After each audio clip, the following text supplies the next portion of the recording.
Assalamualaikum dan salam Malaysia Madani, bersama saya Sabrina Baas dalam Berita Pagi Sabah, edisi Khamis 14 November 2024. 739 struktur setinggan dirobohkan melalui operasi bersepadu sekitar daerah Kota Kinabalu setakat 8 November tahun ini. Operasi melibatkan 2 pegawai dan 40 anggota Polis Diraja Malaysia PDRM Sabah serta lebih kurang 100 orang daripada pelbagai agensi kerajaan. Ketua Polis Daerah Kota Kinabalu, Kasim Muda berkata 50 individu tanpa dokumen turut ditahan sepanjang tempoh operasi dijalankan. Kita harap dengan perubahan-perubahan rumah emas tinggan yang dimiliki oleh parti ini, kita akan mengurangkan kadar jenayah indeks dan non-indeks. Begitu juga dengan segi penagihan dadah dan pengedaran dadah di sekitar Kota Kinabalu ini. Kita tak ada sasaran yang spesifik, tapi kita akan buat di seluruh kawasan Kota Kinabalu. Dan yang ke depan ni kita mungkin tumpukan di kawasan-kawasan pinggir bandar yang berhampiran dengan pusat bandar lah. Ini untuk mengelakkan kawasan-kawasan ni menjadi terlampau obvious pada pelancong-pelancong yang datang ke negeri Sabah ni lah. Beliau berkata demikian dalam temu bual eksklusif bersama RTM di Kota Kinabalu. Beliau turut memberitahu sepanjang operasi dilaksana, pihaknya berdepan kesukaran kerana terdapat kawasan setinggan yang sukar dilalui seperti Paya Bakau dan tidak mempunyai jalan raya. Cabaran tersebut menyukarkan pengguna jentera berat untuk operasi merobohkan, justru operasi dilaksana hanya dengan menggunakan tenaga manusia. Operasi diharap dapat mencapai sasaran 1,000 struktur setinggan dirobohkan menjelang hujung tahun. Susulan kerja-kerja naik taraf, tamu Donggongon 434 peniaga di tamu ini menerima bantuan kanopi. Bantuan melibatkan peruntukan RM63,000. Ahli Parlimen Penampang Datuk Iwan Benedict berkata bantuan bagi memudahkan mereka menjalankan perniagaan di tapak sementara yang terletak sekitar Pekan Donggongon. Supaya peniaga-peniaga tamu ini dapat kembali berniaga di tamu tersebut dengan kemudahan yang lebih selesa. Saya juga menghargai usaha Majlis Perbandaran Penampang dan semua jabatan teknikal yang terlibat, terutama di dalam mengekalkan identiti asal tamu Donggongon. Beliau berkata demikian ketika ditemui media dalam majlis penyerahan kanopi kepada penjajah dan peniaga di tamu Donggongon Penampang. Kerja menaik taraf tamu Donggongon melibatkan kos RM8.5 juta kini dalam proses pengiklanan tender. 3 ketua isi rumah KIR di Kampung Jawa Sentosa menzahirkan kegembiraan kerana dapat memiliki kediaman yang selesa dan selamat menerusi program Rumah Mesra Sabah Maju Jaya SMJ. Mereka membuat permohonan tersebut selepas kediaman yang dimiliki ranap akibat kejadian kebakaran yang berlaku pada Februari tahun lalu. Program Rumah Mesra Sabah Maju Jaya SMJ disifatkan sangat membantu rakyat untuk memiliki kediaman sendiri kerana kos pembinaan rumah yang agak tinggi ketika ini ditambah dengan pendapatan keluarga hanya untuk menampung perbelanjaan harian dan sekolah anak-anak mereka. Gembira, bertambah sayang kita sama Datuk Rina. Tapi dia memang bertanggungjawab lah. YB yang bertanggungjawab. Dia peka sama rakyat. Ada rasa lagi macam gembira lah juga kan sebab kerajaan ada dapat kami bagi bantuan.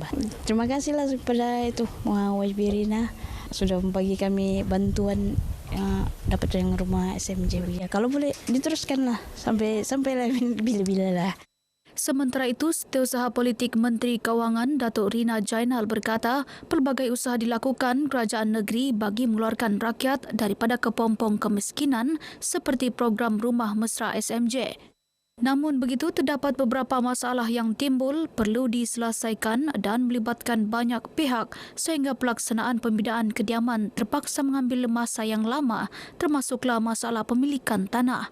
Satu tanah negeri untuk diberikan kepada mangsa-mangsa kebakaran pada yang terlibat beberapa tahun lepas. Ya, jadi daripada situ banyaklah usaha-usaha sebab kita ini melibatkan banyak jabatan dan perlu memenuhi semua kriteria yang diperlukan.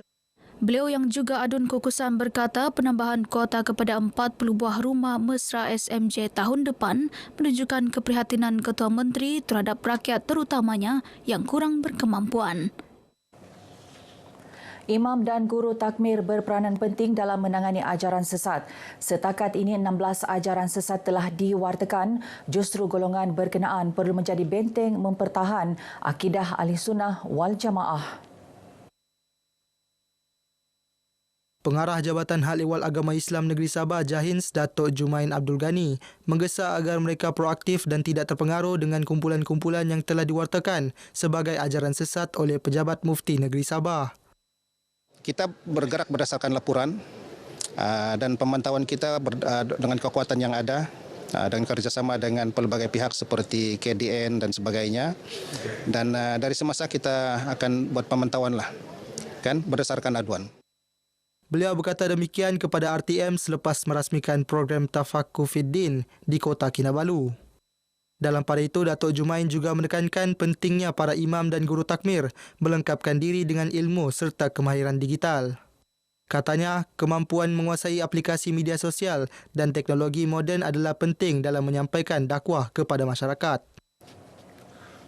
Sesi perbincangan meja bulat bersama sektor awam mengenai kepimpinan wanita di Sabah merupakan sebahagian inisiatif Jawatan Kuasa Inisiatif Kepimpinan Wanita WLIC. WLIC ditubuhkan Julai lalu menjadi mekanisme pemantauan bagi memastikan penyertaan wanita dalam pelbagai sektor khususnya di peringkat pembuat keputusan.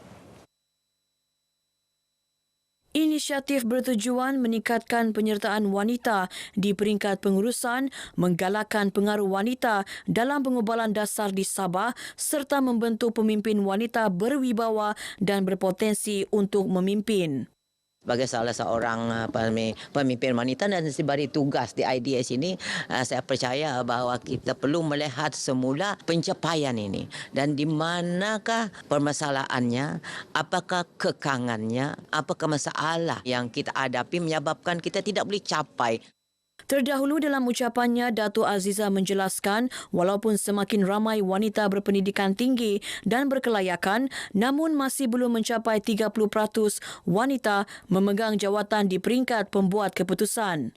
Di Sabah, hanya 18% wanita memegang jawatan ahli majlis di pihak berkuasa tempatan, manakala 26% di agensi kerajaan dan syarikat berkaitan kerajaan.